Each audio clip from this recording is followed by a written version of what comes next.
Hey everyone, Joe here. Welcome to part one of this mixing a rock song from start to finish video series. If you've ever wanted to see exactly how a song gets mixed right from the raw recording to the final track ready for mastering, then this series is for you. In this first part, we're going to be going through track prep and levels, which is the first thing that I always do when I start a mix. Now this is a rock song and this is on Pro Tools, but this will apply to almost any genre and any DAW, including the free DAWs. I'm also going to be focusing on mainly using free stock plugins, just to show you how professional the results can sound just using the free stuff. I will be using a couple of my favourite third-party plugins as well, but they are by no means mandatory. There are 7 parts to this series and you can watch along and even mix along with me on your own tracks right from the beginning to the end. And then at the end of this first video I'm going to be sharing with you something that's super useful that you can download to help you to get started at home. Now this song I've got here today is called Brain in a Jar. It's by a band called Judecanites, and believe it or not, it's written from the perspective of a brain in a jar. But we're going to be focusing on what it sounds like. And we've got bass, we've got a full drum kit, great drum sound we got recorded in a studio local to here. We've got a couple of rhythm guitars, lead guitar, and vocals and backing vocals. So your standard rock affair. I follow quite a linear process on the way that I mix each instrument, but we are of course going to be looking at the mix as a whole throughout and going back and making tweaks as and when needed. So without any further ado, let's get the DAW set up. Let's get it ready for mix. Now this part it's really important not to overlook any part of this, because if you can set your DAW up and your session up correctly, it will make your life so much easier when you're mixing. You won't have to be faffing around with inputs and outputs and buses. So I like to get it all set up right from the beginning. So the first thing I'm going to be doing is setting up a master fader. And depending on your DAW, how you do this will look different, but it should be relatively straightforward, or most DAWs will probably already have the master fader already set up for you. I'm then going to put these tracks in order. Now it doesn't really matter what order you put them in, as long as it's in an order that makes sense to you. So let's see what we've got here. I'm going to go vocals first, backing vocals,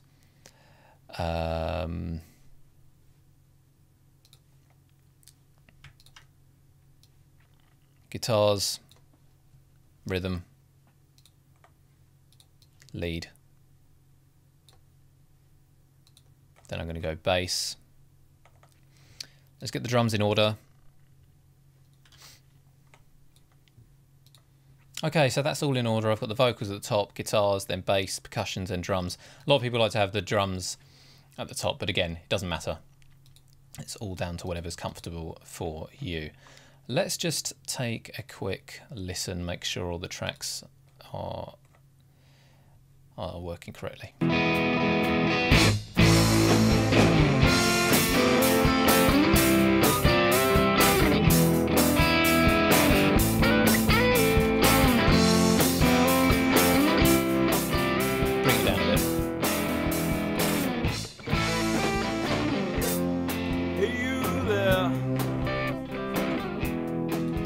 Cool. Okay, the next thing we're going to want to do is color code them. It seems almost pointless, some people don't bother, but it just makes it easier to do things at a glance. I'm going to go green for the guitars. Again, it doesn't matter what color you make these, just whatever's comfortable for you, whatever you remember.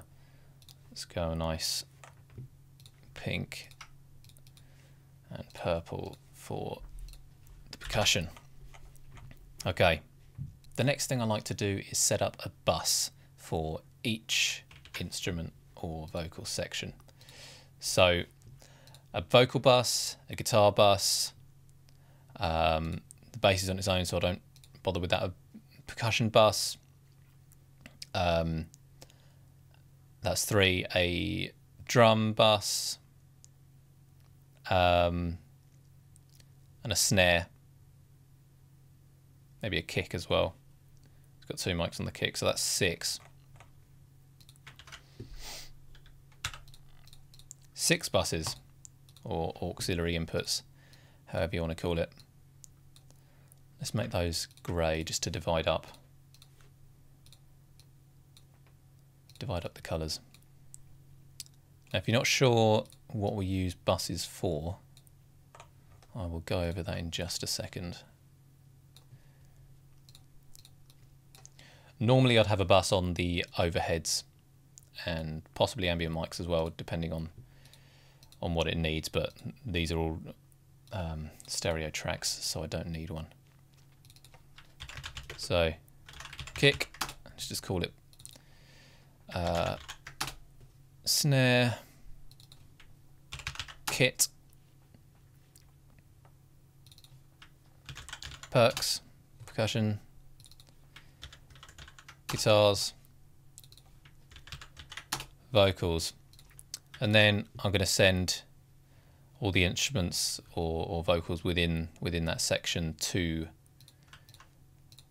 each bus. So that one is vocals. I can send the vocals to that one. Guitars are all going to go to, let's just call it rhythm guitar. And make sure you solo these so you can always hear. Percussion, I don't have one called percussion, so that's just 13 to 14. Again, depending on your DAW and your default setup, this is going to look slightly different for you, but the principles are the same. Kick, let's give that 15 to 16.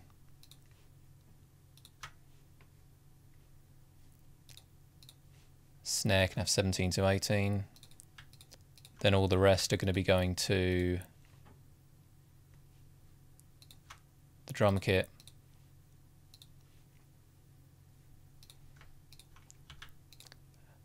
And these buses will be going to the drum kit as well.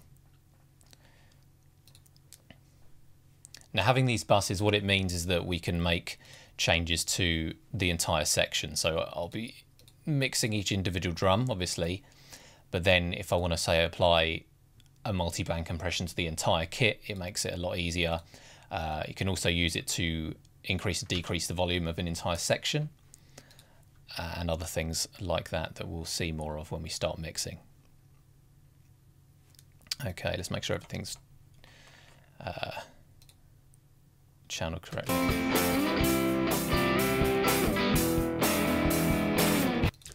Okay. Then one more of those for a mix bus. Same principle, if you want to make changes to the entire mix, it's really useful having a mix bus there. And then I can send the buses and all the individual tracks to that mix bus. Let's call that 23 to 24.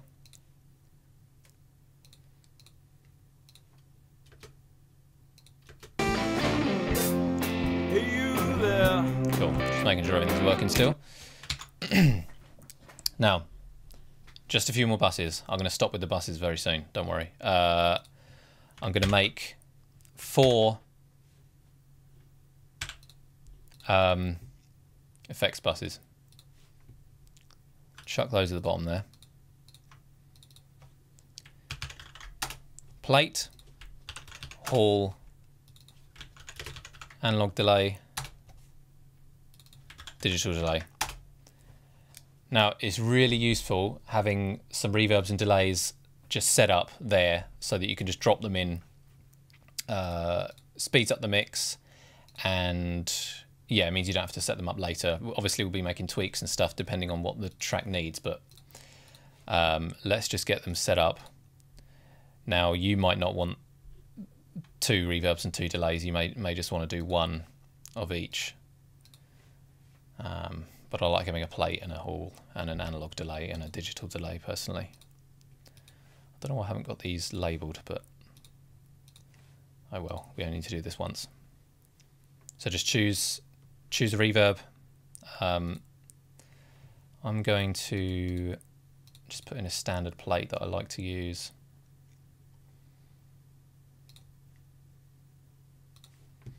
Again, I'll be making tweaks on this, so it doesn't matter too much what you use from the beginning. I've realised I've only used 2 plugins so far, and already I'm using paid third-party plugins, but again, you can use any reverbs or delays that your DAW comes with. I am going to use a free delay though. Well, I don't think it's free anymore, but it was free when it came out, the Native Instruments replica. Let's do some nice quarters. Now that's pretty much everything set up. There's one other thing that I like to do is set up markers just for the different sections. So for example, you can have verse 1 and chorus 1, etc. It just makes it easy to scroll through the song, and if you want to make changes just to a certain section, it makes it easier to have those in there. But again, it's not. It depends on your personal preference, really. Chorus 2, I know chorus 2 is there, and verse 2 is there. But again, I can always add them as I go. But the most important thing is that everything's set up technically that you need. It's all easy to look at. It's comfortable for you. Again, it doesn't matter exactly how this is set up. It's more about what's easy for you and making sure you've got everything you need. So at this stage, if you don't already have a template, I would go to save that as a template wherever you find that in your DAW. It's probably in the file menu, and then you can just call that sort of mix or basic mix and save that. So next time you have a mix sent over to you, or you've just finished a recording, you can load straight into that template, and it'll be much quicker to get going when you've got all these buses and stuff set up. I just changed this master bus over quickly because I realised I made it mono. Always good to check these things before you start. But anyway, we're all sorted now. So without any further ado, we can start to mix. All the tracks are recorded at a suitable level. Nothing's clipping. Everything's edited already. That's something that you definitely need to do before you start mixing, because those kind of technical things can get in the way of the creative process. So I'd get all the editing you need to do out of the way first. But we're all good to go on this. So the first thing I'm going to be doing is just getting a good level balance, an overall level balance of the whole mix. You can make such a huge amount of progress towards a great sound in your mix just from balancing the levels, and this can take literally a few minutes. So what you want to do, you just want to hit play.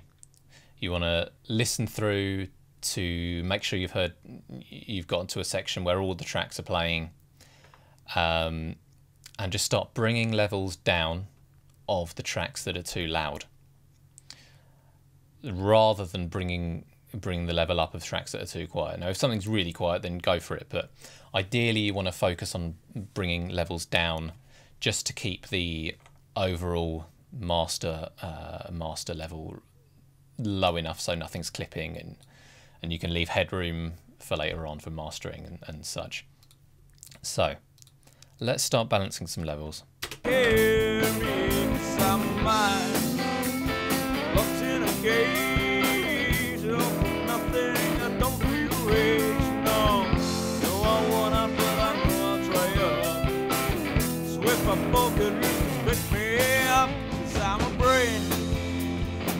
In a jar, ain't got legs so I can't get by. Yeah, ain't got arms so I can't drive a car.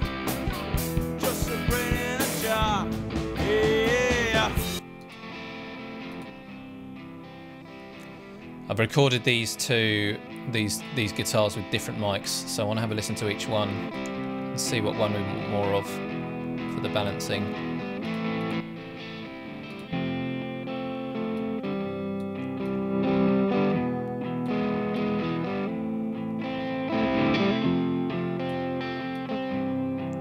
bit more of the 57. Keep that one a little bit warmer than the other guitar. I'm just gonna group those to make it easier to bring them up together.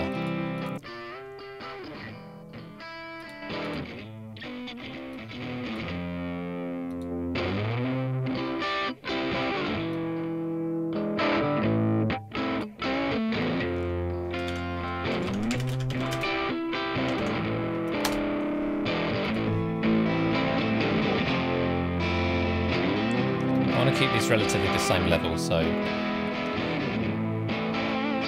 that will help spreading them.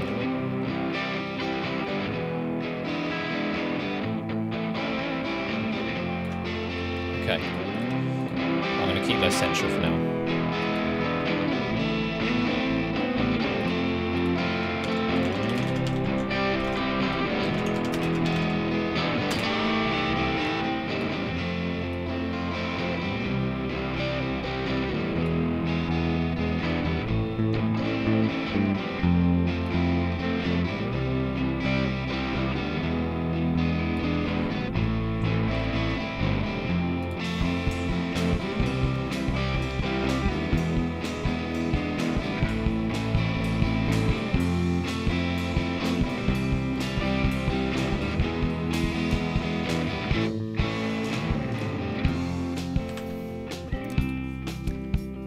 Too much of that kick out mic.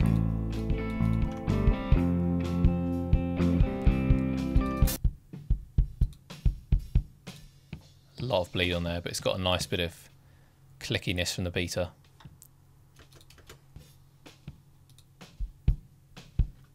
Okay.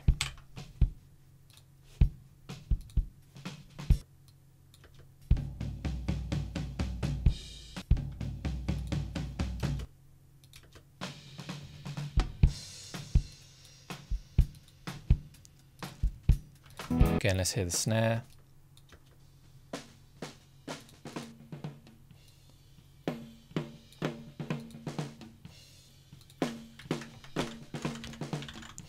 Bit more of that top mic for that crack.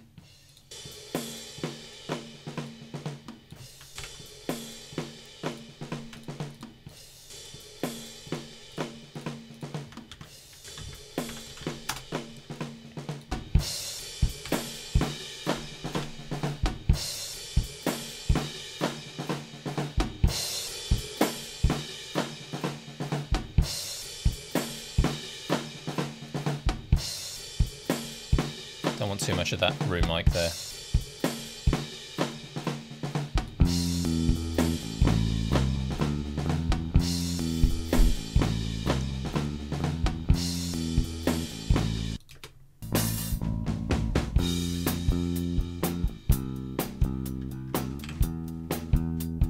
Too much hi-hat.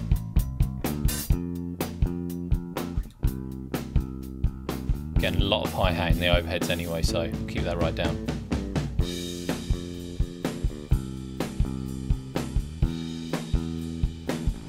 Okay, guitars.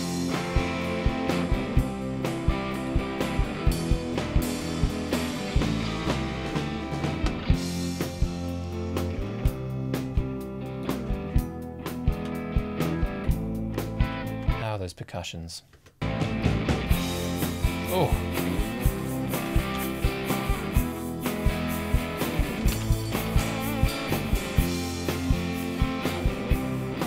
All I'm using those percussions for is a little kind of crispiness on top of the chorus. We don't need to hear them anywhere near that loud.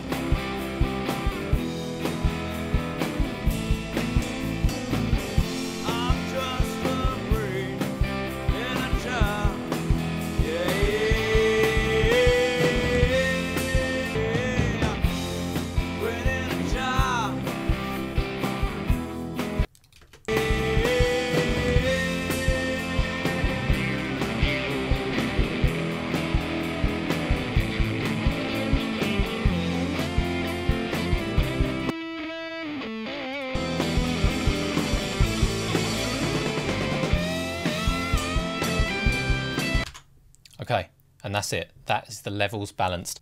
You can hear everything as you should.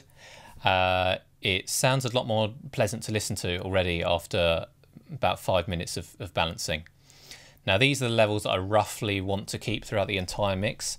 Obviously when we add compression and EQ and things, it may change things a little bit, and also EQ can change the perceived volume of things as well. But that gives us a good base to really get our teeth into this mix. We got the DAW set up, we got all the buses, a couple of reverbs, a couple of delays, and we've got the levels of each track at a nice general balance level. So that's it for part one. If you look in the description below, you'll see a link to a free download. It's a little guide that you can look through that will really help you get started with your mixes. For anyone who's overwhelmed by a screen full of tracks and a huge list of plugins and you just don't know where to start, it lays it out nice and simply. So yeah, just feel free to grab that from the link below.